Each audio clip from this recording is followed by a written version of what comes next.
I do is talk a big game and make myself sound like a big shot when I can't do anything. I never do anything, yet I complain with the best of them like it's my job or something. Who the hell do I think I am? I'm a fraud. It's amazing that I can live like this and not feel ashamed. You know I'm right! What does self-worth mean? Two of my favorite pieces of anime manga, ReZero and MHA, make it a goal to address that very question, albeit in different ways, through their main characters, Natsuki Subaru and Midoriya Izuku. Midoriya struggles with his self-worth after being bestowed with the strongest power in the world by his idol and worrying about not living up to the expectation of the hero that he wants to be. Natsuki Subaru struggles with his self-worth after being bestowed a power in an unfamiliar world that allows him to return to an earlier point in time after his death, as he fears he has nothing to offer but his death. Another theme they share, which for both stories comes far later, is shouldering the burden. Midoriya shoulders the burden of One for All, a power destined to defeat All for One, a villain and power that has ever-increasing influence in the modern world, while Subaru shoulders the burden of pretty much everything. His return by death ability allows him to know exactly what horrible things are coming and only he can stop them. However, the ways in which their similar struggles are addressed by the narrative are in stark contrast to each other. You might be wondering why I even bother to compare these characters, as it's a pretty uncommon connection. My Hero Academia just wrapped up an arc that had Deku and his mental state front and center, basically ending up as a culmination of all of Deku's character flaws. However, in execution, something just didn't sit right with me, and then I watched ReZero. Subaru's growth and introspection helped me pinpoint exactly what I felt was missing from Deku's arc. Some of Subaru's moments here were almost frustrating to watch because I was just hoping to see something similar from Deku. However, to save myself some hassle, keep in mind that this video is purely subjective. If you enjoy Deku or dislike Subaru, that's totally up to you. And I know if I don't say this though, somebody's gonna get mad. Midoriya's lack of self-confidence is immediate from the get-go, and his self-deprecating, self-sacrificial nature is slowly revealed over the course of the series. He doesn't feel that things earned with his own massive effort are earned, but rather he has been blessed, and feels like he's cheating. This can be even further compounded by scenes like his fight in the Paranormal Liberation War arc, after single-handedly holding off Shigaraki no matter what happens to him, saving the lives of everyone on the battlefield and destroying his own body. He lays there beaten and destroyed on the ground, yelling at himself to not be the old, worthless Deku that couldn't save anyone. Deku is a result of his upbringing and trauma from his past riddled with bullying due to his quirklessness. His own lack of self-worth or even preservation is what pushes him to such great lengths in the unfortunately named Villain Hunt arc, where he pushes forward on his own for an entire month fighting villains and not taking care of himself in search of Shigaraki and All for One. This is where we see him double down on his feeling of shouldering the burden. He pushes away his classmates, he pushes away his idol, and roams the streets by himself because nobody else can keep up.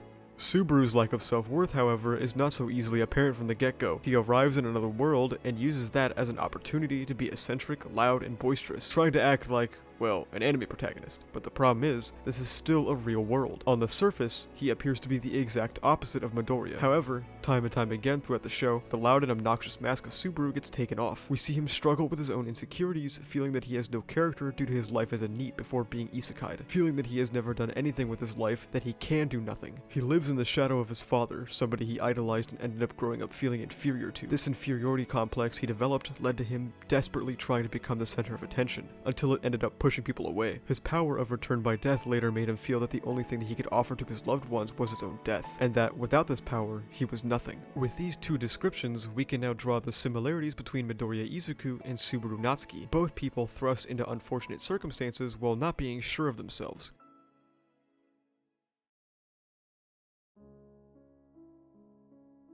Now is where we get to how these arcs were actually executed and their climaxes. For Midoriya Izuku and My Hero Academia as a whole, we see a subtle, slow burn approach to writing. Deku's struggles have been built up for a long time, and we see this disregard for his own life come to the forefront during the Paranormal Liberation War arc, in his fight with Shigaraki. This then segues into his feelings of responsibility and lack of own self-worth, coming to a climax in the Villain Hunt arc, an arc that gave readers the impression that Deku's traumatic past and even present is going to come to a head here, and give Deku some much needed introspection. However, an area of the story that could have been used to give a deeper look into Deku's mindset was used for gags, having a bath solve everything and some cutesy slice of life scenes, making it feel like even Hori himself doesn't take Deku's issues that seriously. Deku directly dealt with the consequences of his mindset and trauma and came out the other end of the arc meant to address these things without having thought about it himself a single time. People call him screwed up in the head or tell him how he should feel, but he never gets his own moment to think about his circumstances. Never once does he think about his month-long rampage looking for Shigaraki. Never Never once does he think about everything he's endured. Never once does he seem to struggle internally with the responsibility that he holds. Instead, we see the adults talk about his rampage. Instead, we see Uraraka talk about what he's endured. Instead, we see everybody else understand the burden he bears. The flaw in Horikoshi's handling of Deku's trauma, or lack thereof, is that his actions in Villain Hunt weren't portrayed as a good thing. However, the story never took the time to properly address what made Deku turn out this way. You heard me mention Deku's childhood and quirklessness for reasons that he holds these self-sacrificial tendencies, but unfortunately, most of what we thought to believe about Deku has amounted to basically headcanons. In a series as explicit as MHA, nothing about Deku's past has actually been referenced in his current self. He has never once had an introspective moment, nor has any character actually linked these feelings to his past. We may be able to implicitly infer this, but I don't know why this entire series would be so explicit and yet leave its main characters so implicit, leading me to believe that we simply looked too much into it. Without these qualities and feelings of Deku being addressed, what is to stop another self-destructive rampage from happening? Deku believes all of these things happened because All Might wasn't there for him, completely and utterly missing the point of what led to his isolation for 20 chapters. This was Deku at his rock bottom, with his flaws on full display, but Hori's execution of it was simply Deku working with his friends. Of course, My Hero Academia isn't over. There is still time for this kind of stuff to be addressed. However, there is a point where it comes down to too little too late. Why should we accept that our MC has yet to face a massive hurdle in his mindset for over 300 chapters? Why should we be fine with the MC of a 7-year-long series only having minor changes throughout the course of the series? Why, in a series that has previously demonstrated nuance when it comes to not only mental health, but how it addresses the aftermath of traumatic events, should we be totally fine with Deku's agency being stripped from him and having only his friends there to support him rather than him improving himself? Enter Natsuki Subaru, a character who almost had no choice but to reflect on his own character, and the things that made him the way he is. There are multiple hints towards Subaru's true feelings throughout the show, whether it be him struggling with familial expectations or his own self-confidence, but it's never super explicit until his first absolute meltdown with Rem in episode 18. After multiple return by death loops, his situation only seems more and more impossible, and he finally gives in, asking for Rem to run away with him, to run away from the problems he has gotten himself into. Subaru has done nothing with his whole life till this point, and felt overshadowed by his lineage. When he was isekai'd, he saw it as a chance to reinvent himself, and wore the mask of the Subaru we saw for the first 18 episodes. He fought so desperately to go above and beyond, taking language lessons, getting a job at the mansion, trying to solve all the problems himself so he could tell himself that he was trying. But Subaru knew Subaru best. He knew that this was all an act, a way to look cool in front of these people of the new world, and after suffering failure after failure, he finally cracks. He acknowledges his powerlessness, his greed, his arrogance, his ignorance, and his slothfulness in one bombastic 20-minute long self-reflection between Subaru and Rem. With her help, he is able to see his own character from a different perspective, and she explains to him how somebody else that isn't Natsuki Subaru might see Natsuki Subaru. The best part about this isn't just his introspection though, it's how his problems don't go away after a single solitary event. He still struggles with his self-worth at times, culminating once again in his encounter with the witches in the witches' graveyard during season 2. Subaru got to a point where he felt the only thing he had to offer to the ones he cared so deeply about was his own life. In the final loops of season 2, we see Subaru come to an unsettling perspective of using throwaway lives for the first time. He is comfortable with killing himself if it means he can find out as much info as he can. The Witch of Envy, however, points out that he himself should be among the ones he wants to so desperately save.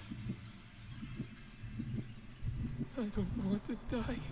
The trials in the sanctuary weren't there to make him suffer, or show how people grieved his death. It was to show that despite how he feels about himself, people do care about and love him. They want him to succeed, and to succeed, he must actually take care of himself. For Midoriya, it feels like he takes a backseat to his own character, being used solely as a springboard for other characters. Subaru, on the other hand, has these raw, emotional meltdowns, showing us exactly how he feels about the situation he's in, while actually progressing throughout the course of the series. Unlike Deku's past, Subaru faces his previous life of a shut-in directly. We see how his childhood has affected him, and it even recontextualizes moments from prior in the series. Talking with his mother again helps him come to terms with his inferiority complex in relation to his father. Subaru grows and adapts. To put it simply, episode 18 and the witch's graveyard scene is exactly everything I wanted from Deku's character. A moment of genuine self-reflection, opening up about how he feels about himself, his past, his situation, how he can't carry it all, and just like how Subaru felt swallowed up by his power, perhaps how Deku saw himself only as a vessel for One for All. All of Subaru's climactic character moments and meltdowns lead to him reflecting on the situation he's in, and what parts of himself led him here, helping him progress past the situation at hand as well as progress as a character, working through those flaws. Reflecting on his failures and self-perceived ineptitude helped him stand up one more time to finish off the white whale loops. Reflecting on his familial life in the trials helped him work past the feeling of being in his father's shadow, and reflecting on his fear of death helped him bring about him taking himself into account in the future. A great moment of reflection could have come after Bakugo gave his apology to Deku. We could have had time for Deku to think about their friendship, their past, and how it might have affected him, how Midoriya feels about something. But instead, they splashed in a bath at each other and had some cute but cheesy dialogue. I hope this video ages poorly. I want Deku progression and introspection. And again, this video is my subjective opinion on the two characters, so if you disagree, that's okay. Some people just want different things from stories, and there is nothing inherently wrong with that. Thank you for taking the time to watch this, even if you disagree. I hope you see my perspective now on Deku's character and what I enjoyed so much about Subaru. If you like this video, please make sure to subscribe and like and comment and stuff for, the funny YouTube algorithm. Follow me on Twitter where I post good takes and also updates on my videos. And if you want more updates on videos, like when I'm going to post one next, you can join my Discord down below. We also talk a lot about My Hero Academia and ReZero, so if you're interested in that, please feel free to head on over.